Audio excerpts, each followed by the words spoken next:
Hello and welcome to Engineer Jeremy Tutorial. So dito sa gagawin natin is our plate 1, which is ang title niya is construction lines. Okay, so huwag kakalimutan yon. Yung title ng plate natin is construction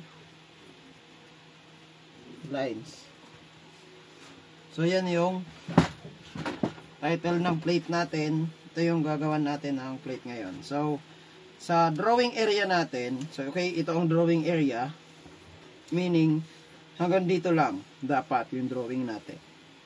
So, ang gawin nyo, from bottom, measure kayo ng 1 cm, then, tag 3 cm, 1, 2, 3, then, skip ng 1 cm, tapos 1, 2, 3, then 1 cm, 1, 2, 3, 1 cm, tapos 1, 2, 3. So, sakto yan. So, bali yan. Then, another dito para straighten natin. 1 cm, 1, 2, 3, 1 cm, 1, 2, 3, 1 cm, 1, 2, 3, and 1 cm, 1, 2, 3. So, yan. So, trace yan. Yung mga lines na yan.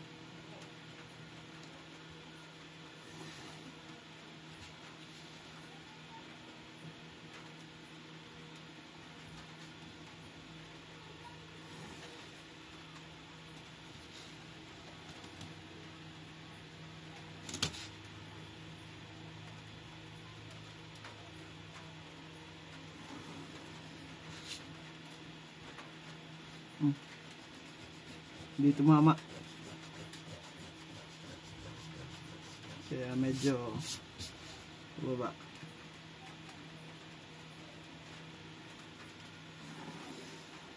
Yan.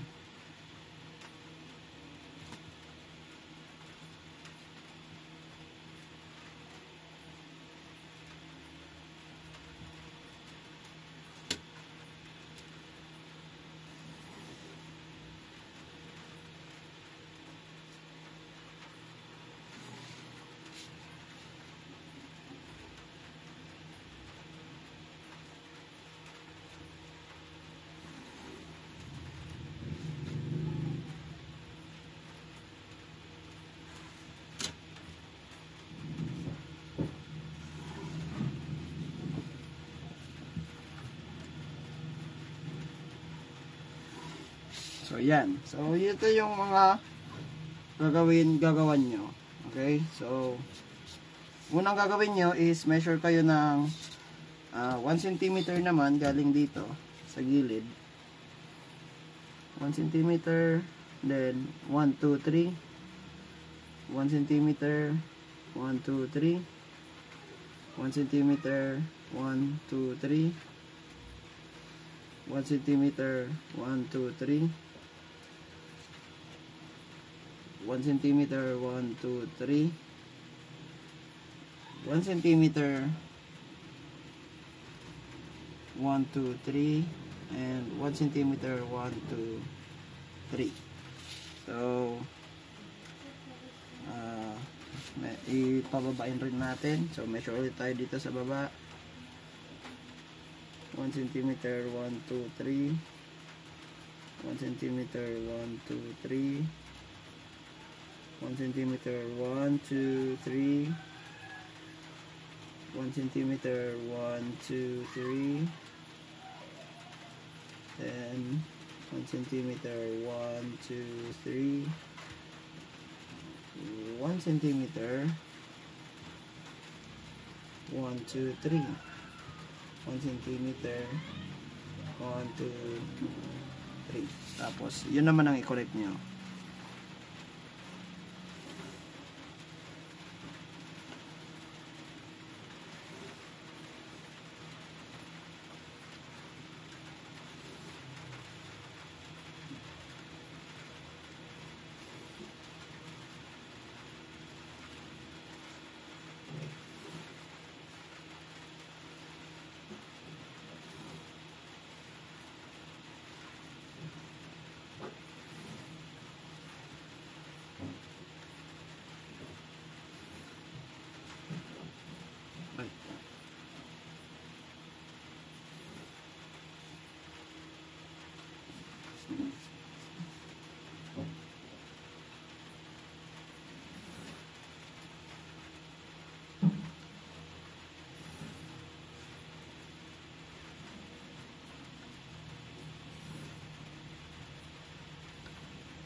Okay, so may mga box-box na kayo dyan.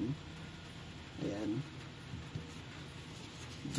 Lagay tayo ng 1 mm sa taas, 1 mm sa baba, then same with this one. 1 mm, 1 mm, 1 mm. So bali may susulat kasi kayo dyan, kaya lalagyan natin ng guidelines. Kaya may guidelines yan.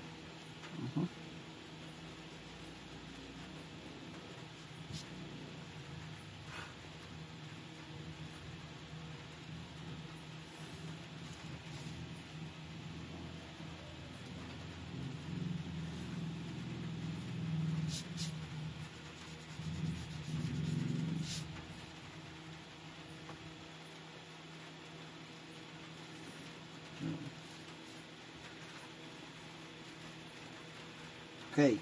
So, ang gagawin nyo dito, itong nasa taas, pupunuin nyo yan ng vertical lines na freehand.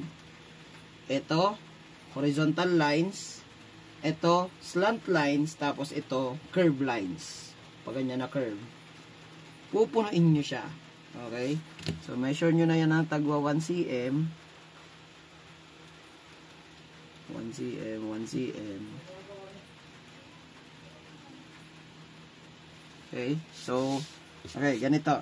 So, kaya may space dyan, kasi dyan nyo isusulat. Etong una, they are vertical lines.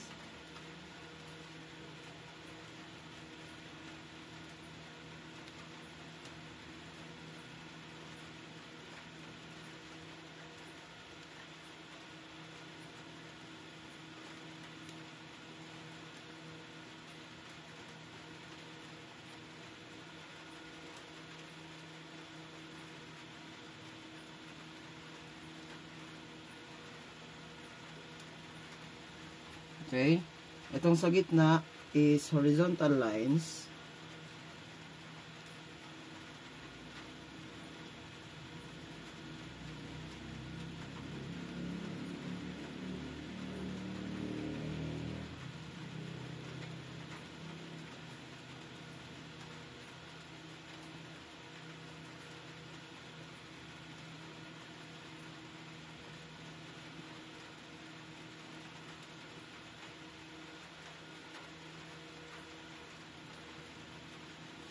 Okay? Ito, slant lines or slanting lines.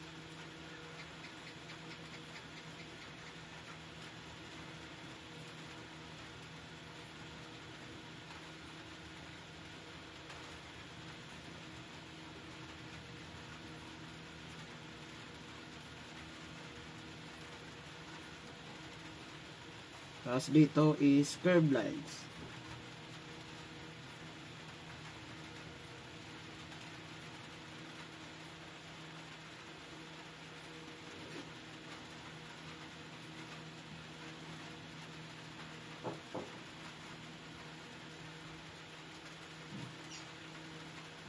Okay.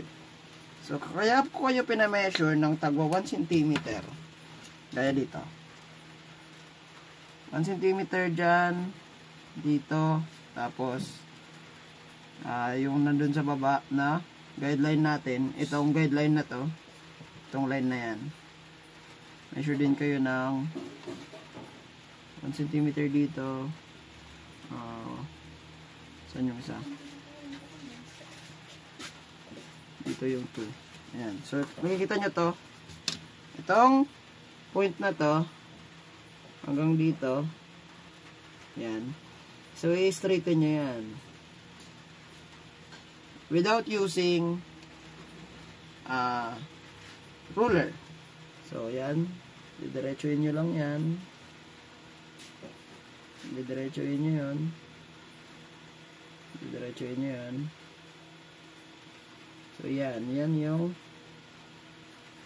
vertical lines natin. Then, tagwa 1 cm. Pwede nyo nang lagyan hanggang dun sa dulo ng tagwa 1 cm. 1, 1, 1, 1, 1, 1, 1. Yan. If you want, pwede rin dito sa baba para at least may guide kayo. 1, 1.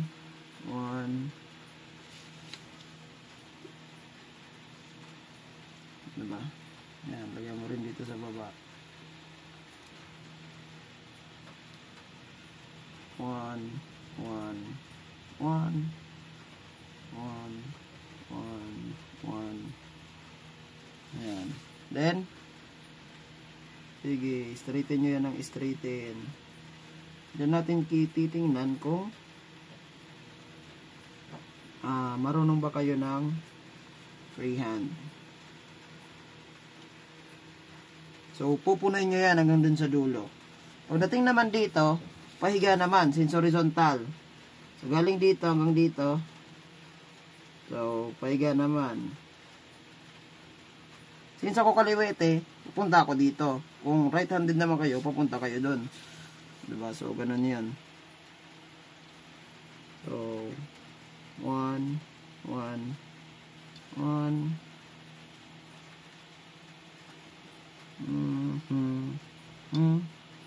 Yan. Points lang ang ilalagay ko hindi ako mag ruler sa pagtitrace. Points lang ang ilalagay ko para at least alam ko kung hanggang saan lang yung lines. Yan. Ito, sa pamamagitan ng technique na to, mapapractice yung freehand sketching nyo. Tapos pupunuin nyo rin yan hanggang dito sa dulo. Paiga. Yan. Ganito naman.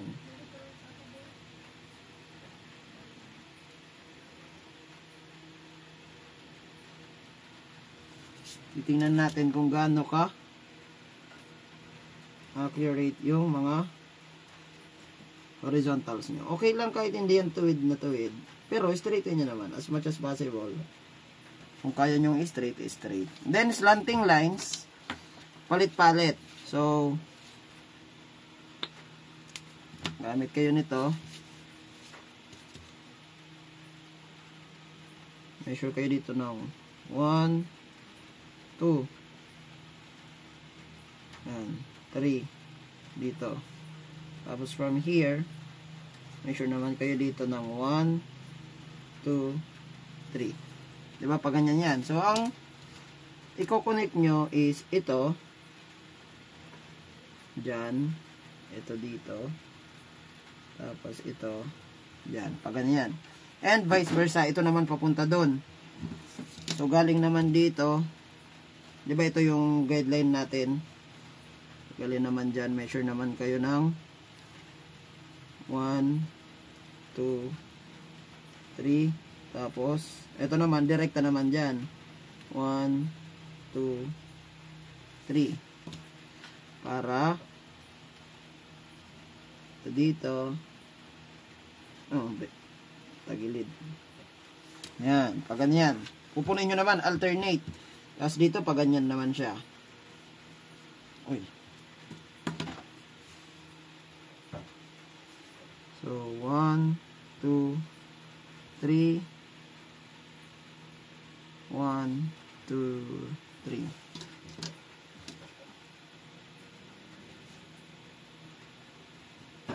Just make sure yan lang na yan, pag ganyan naman. Now, yung curved lines, so, for curved lines, ganito siya. So, measure kayo ng 1. Mga tagwa 1 cm, 1 cm. Yan. Yung mga in between,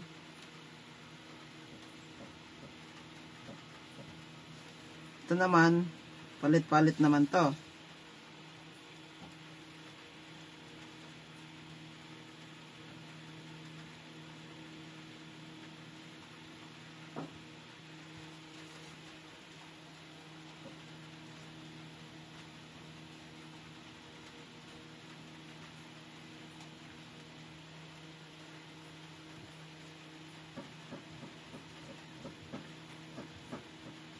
Nagwa 1 cm lang yung distances nila.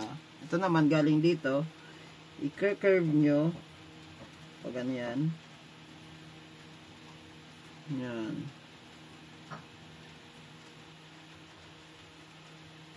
Yan, ganyan naman yung mga curve lines natin dyan.